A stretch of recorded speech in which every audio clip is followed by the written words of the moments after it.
안녕하세요. 안녕하세요. 임신과 출산 경험자에 대한 인터뷰를 시작하겠습니다. 네. 몇 번의 임신과 출산 경험이 있나요? 2번의 임신과 2번의 출산 경험이 있습니다. 임신과 출산을 하기 전에 임신과 출산에 대한 정보가 충분했나요? 아니요, 그렇게 충분하지 않았어요. 너무 가식적이야. 그럼 어떻게? 나 편하게 해. 그럼 반말로 해? 됐어. 제왕절개랑 자연분만 중에 어떤 방식으로 출산하셨나요? 제왕절개로 했습니다. 엄마는 제왕절개랑 자연분만 중에 제왕절개로 나왔습니다.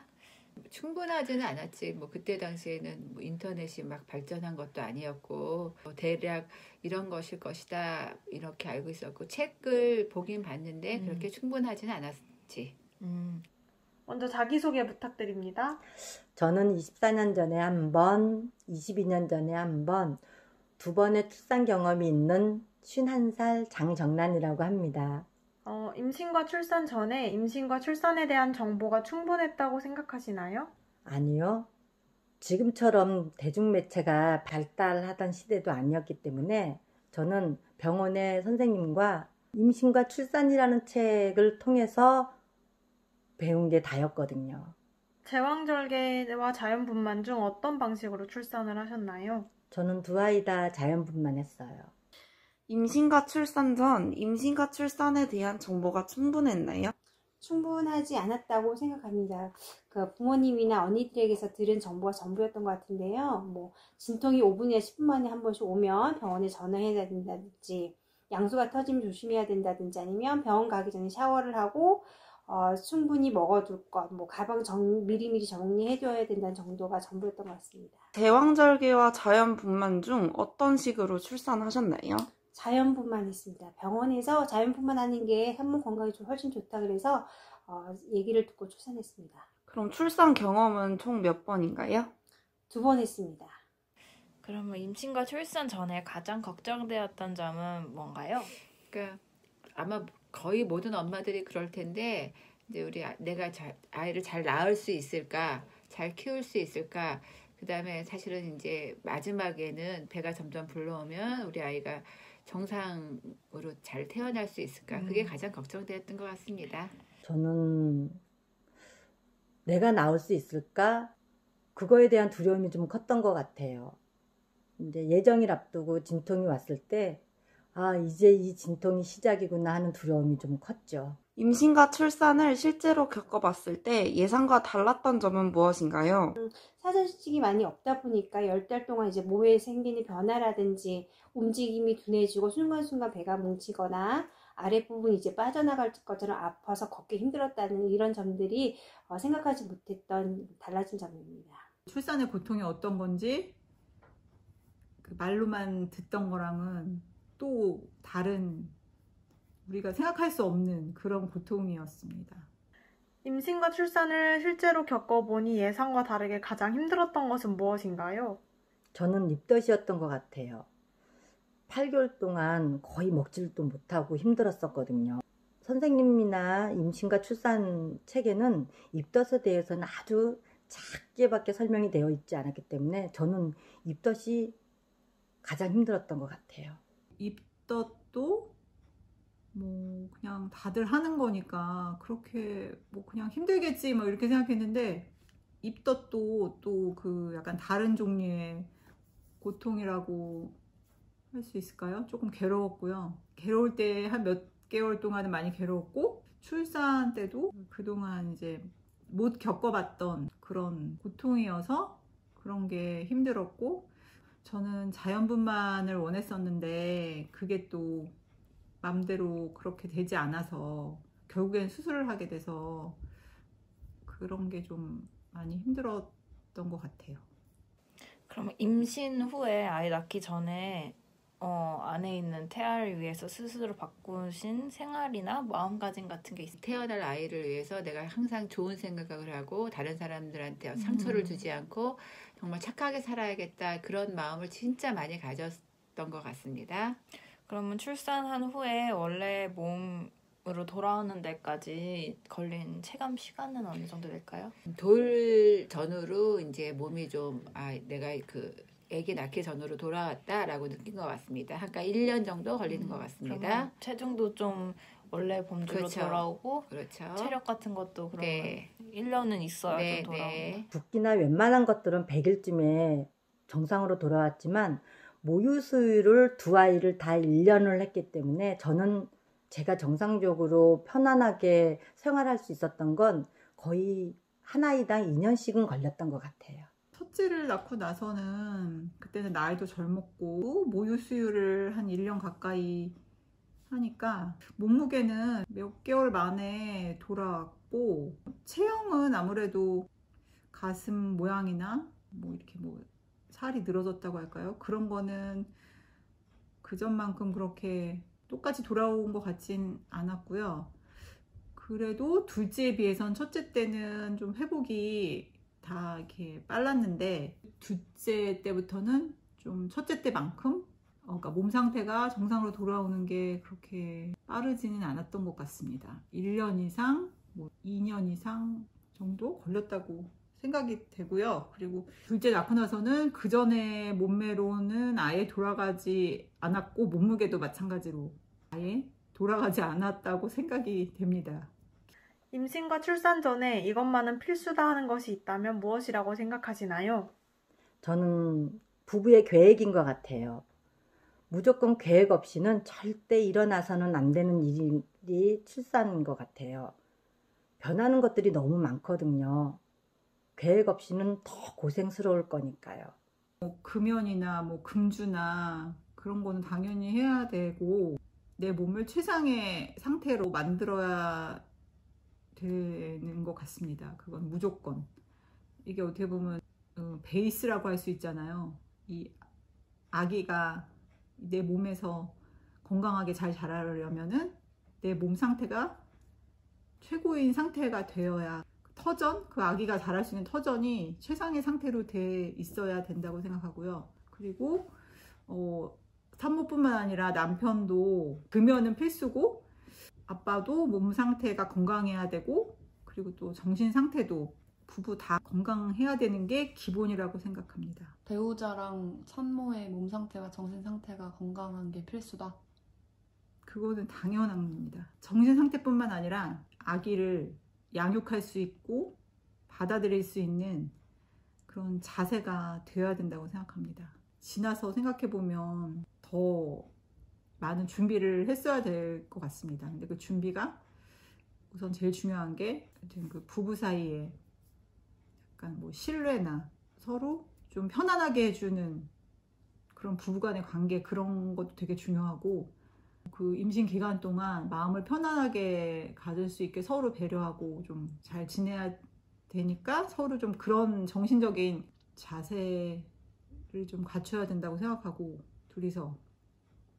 그리고 제 이후에 임산부들을 보면은 뭐 수학 공부를 한다거나 태아한테 도움이 될 만한 그런 적극적인 방법들을 많이 태교하더라고요. 근데 저는 또 제가 그런 사전 지식도 부족했고 그런 걸 또 못한 게 되게 아쉽더라고요. 지나고 나니까. 개인적으로 가장 힘들었던 점은 무엇인가요? 입덧인 것 같아요. 너무 심해서 일상생활이 불가능하기 때문이죠. 밤냄새에도 저는 토할 정도였거든요. 출산하고 나서는 사실은 이제 잠을 제대로 못 자는 게 가장 힘들었죠. 예. 잠은 왜 못 잔 거예요? 그러니까 육아 뭐 그 애기. 아기 젖 주는 시간에 맞춰서 같이 잠을 못 자는 것도 있었고 그다음에 이제 막 이 전몸살이라고 하는데 그런 것 때문에 아파서도 잠을 못 잤고 뭐 그런 거죠. 그럼 다시 임신과 출산을 겪게 된다고 생각을 해보시면 가장 조심하고 중시해야 할 것은 무엇인가요? 순간순간 생활에서 위험한 행동, 돌발 행동들이 생겼을 때 괜찮은지, 아이한테 문제가 없는지 이런 것들에 사전적인 교육이 좀 필요하다고 봅니다. 남편과의 유대감이 제일 중요한 것 같아요. 가장 옆에서 힘이 돼주고 위로를 받아야 할 사람이 남편인 것 같아요. 주변에 누가 담배를 피거나 이러면은 요즘같이 뭐 담배 냄새까지 피해가면서 막 그러진 않았던 것 같은데, 그런 것도 좀 더 조심할 거고, 그리고 요즘엔 또 환경 공기랑 뭐 이런 게 다 많이 안 좋아져서 그런 거에 더 대비해서 철저히 할 것 같고. 막달에 임신 중독증이 걸려가지고 조금 아이를 일찍 낳았거든요. 그래서 항상 그 음식 관리, 그러니까 그 입덧하면서도 아이를 위해서 또 나를 위해서 좀 음식을 잘 선택해서 먹어야겠다, 그런 거를 생각하고 있습니다. 네. 임신과 출산을 앞둔 임신부와 계획에 있는 여성들에게 가장 필요한 건 무엇이라고 생각하나요? 자존감이라고 생각해요. 나를 가장 아끼고 사랑했으면 좋겠어요.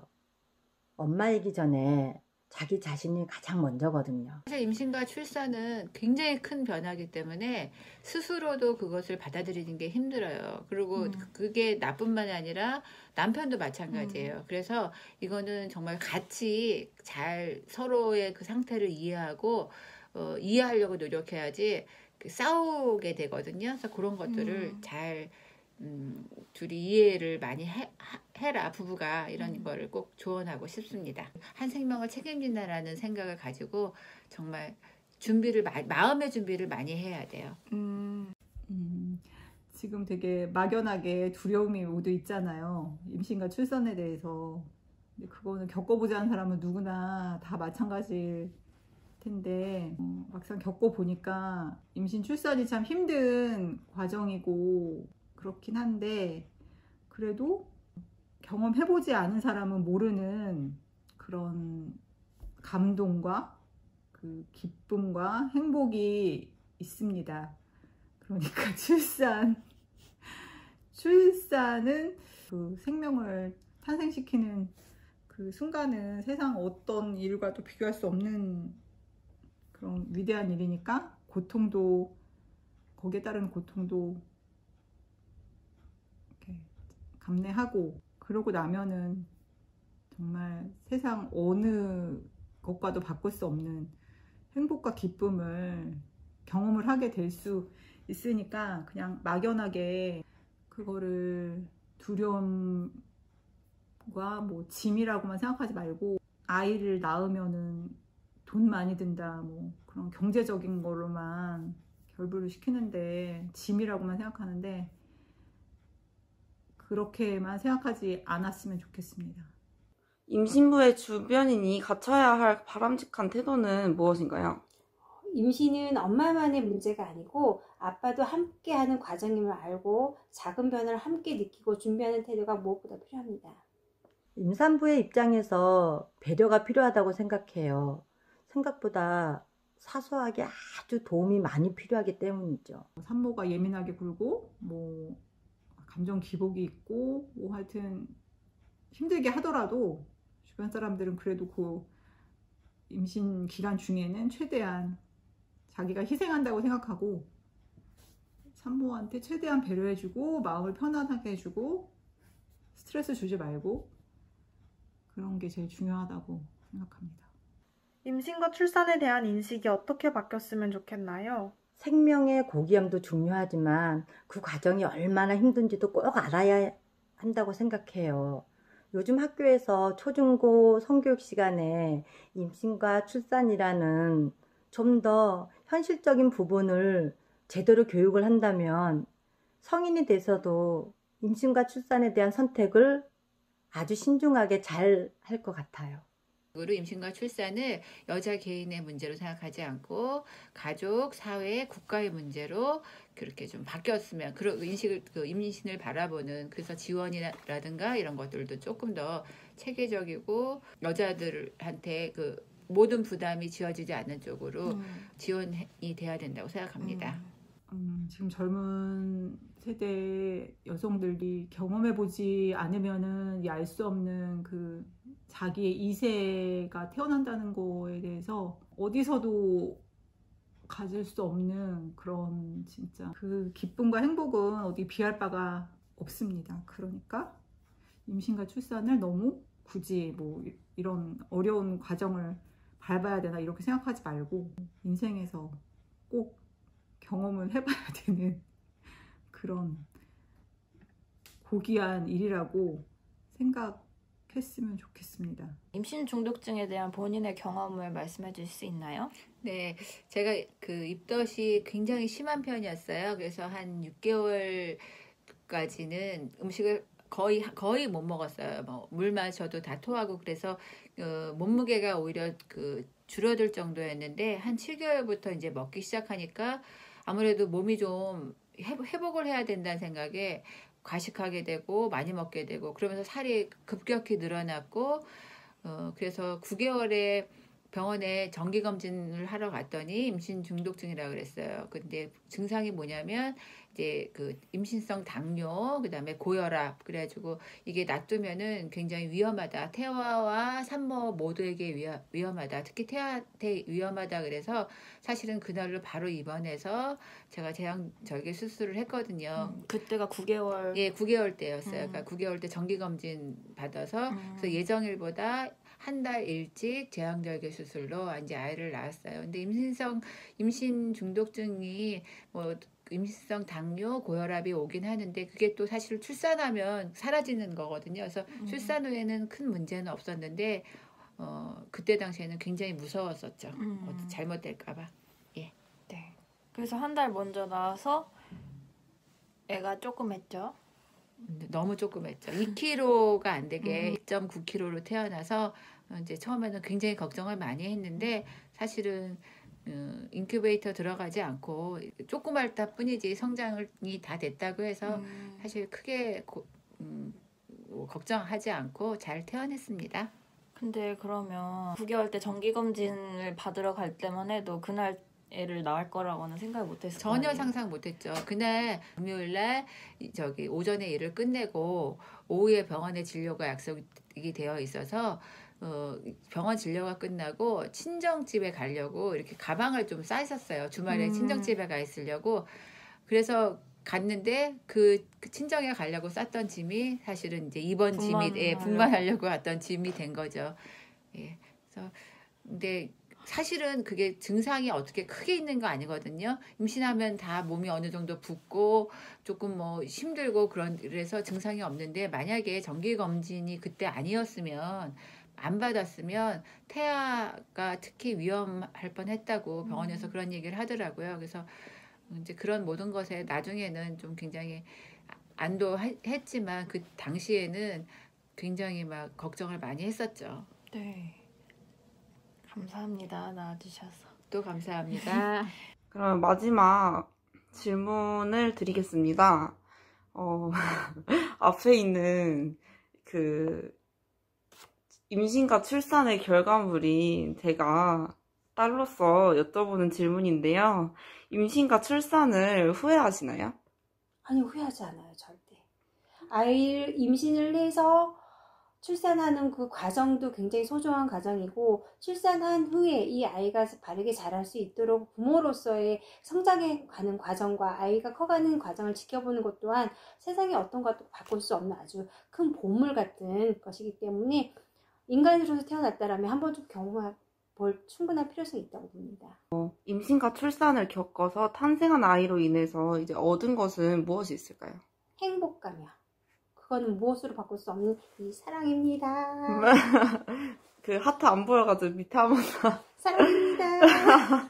임신과 출산을 하신 것을 후회하시나요? 아니죠. 후회는 안 하죠. 대신 다신 겪고 싶지 않은 고통이죠. 임신과 출산을 겪어 탄생한 아이로 인해 얻은 것은 무엇이라고 생각하시나요? 제 삶의 원동력인 것 같아요. 딸은 또 다른 나거든요. 그래서 그 딸 때문에 지금 참 행복해요. 혹시 임신과 출산은 후회한 적이 있으신가요? 단 한 번도 없습니다. 진짜요? 네. 그럼 임신과 출산을 겪어서 탄생한 아이로 인해서 얻은 것은 뭐가 있을까요? 우리 부부는 좀 5년 정도는 아이가 없이 살다가 이제 애를 낳는데요.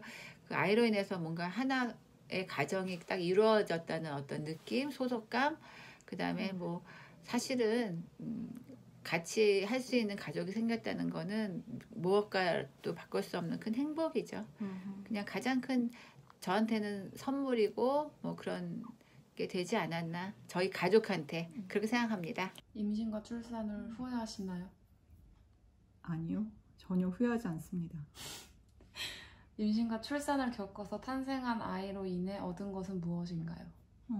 얼마 전에 제 아는 사람이 세상에서 가장 행복했던 적이, 그동안 이제 살아오면서 가장 행복했던 적이 언제냐고 물어봤을 때 저뿐만 아니라 같이 대답한 사람들 다 아기가, 우리 애가 태어났을 때라고 그렇게 주저함 없이 얘기를 했습니다. 그러니까 그거는 정말 어떤 행복과도 바꿀 수 없는, 정말 이런 경험은 세상에서 어떤 경험과도 바꿀 수 없는, 정말 경험을 해봐야지 알 수 있는 그런 대단한 일이니까 뭐라고 말해. 얻은 게 뭐냐고, 얻은 게. 얻은 게? 행복, 기쁨 이런 거지. 네, 감사합니다. 그럼 인터뷰를 여기서 마치겠습니다. 수고하셨습니다. 수고하셨습니다. 네, 이상 인터뷰를 종료하겠습니다. 감사합니다. 감사합니다. 네, 이것으로 인터뷰를 마치도록 하겠습니다. 네. 매우 감사드립니다. 감사합니다.